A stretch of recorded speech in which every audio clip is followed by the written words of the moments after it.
Close SportsPulse USA Today Sports Dan Wolken goes inside the scandal that has rocked the sports world and the ripple effect it will have on college basketball and Rick Pitino's legacy.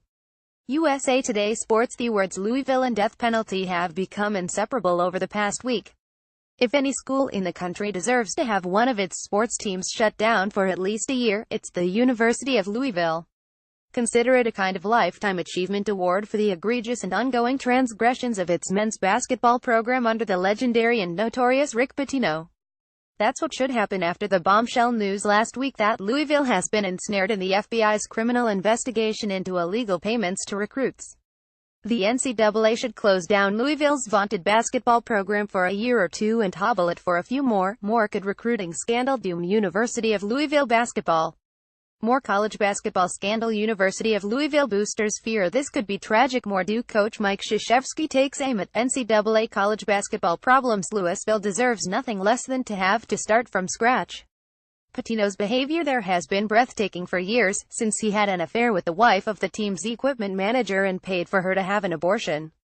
He then later oversaw a program that was providing strippers and prostitutes to players and recruits in a campus dorm, resulting in NCAA probation. Neither of these were fireable offenses in the lenient mind of athletic director Tom Jurich, but now that the FBI and Department of Justice are involved, both men thankfully are gone from college sports, hopefully forever.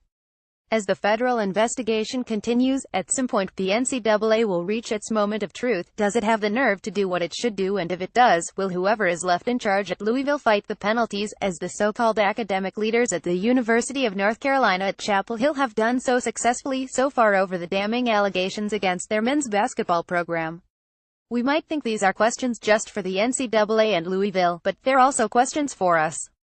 This new college basketball scandal might well end up being the worst in college sports, or perhaps second worst behind the horror of what Jerry Sandusky did at Penn State, which surfaced nearly 6 years ago.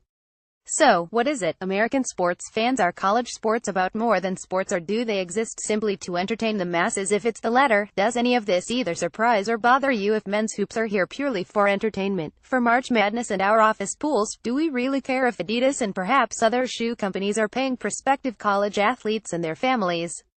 Flying home from the BCS College Football National Championship game in 2011, I sat next to a woman decked out in Auburn gear from head to toe, still celebrating her school's national title. She was smart and forthcoming, so I thought I'd ask her if the months-long controversy over Cam Newton's recruitment and subsequent questions about his eligibility bothered her. No, not really, she said. So if you have to vacate the title someday, that's okay, she said plainly. We know we won it on the field. I imagine many of you would say the same thing about your alma mater. I certainly wouldn't say that about mine, but I'm guessing I'm in the minority on this, perhaps a very small minority. Look at how the Penn State faithful, good solid citizens that most are, kicked and screamed over talk of shutting down their program after the Sandusky scandal, which took root and blossomed right in the middle of Joe Paterno's football program.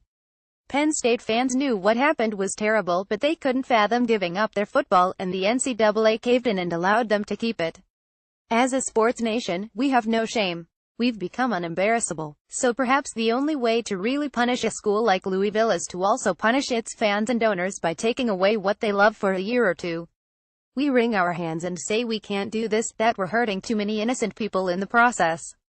That's nonsense. Sure, we can do this. It's all about answering a simple question: do we stand for something, or do we not?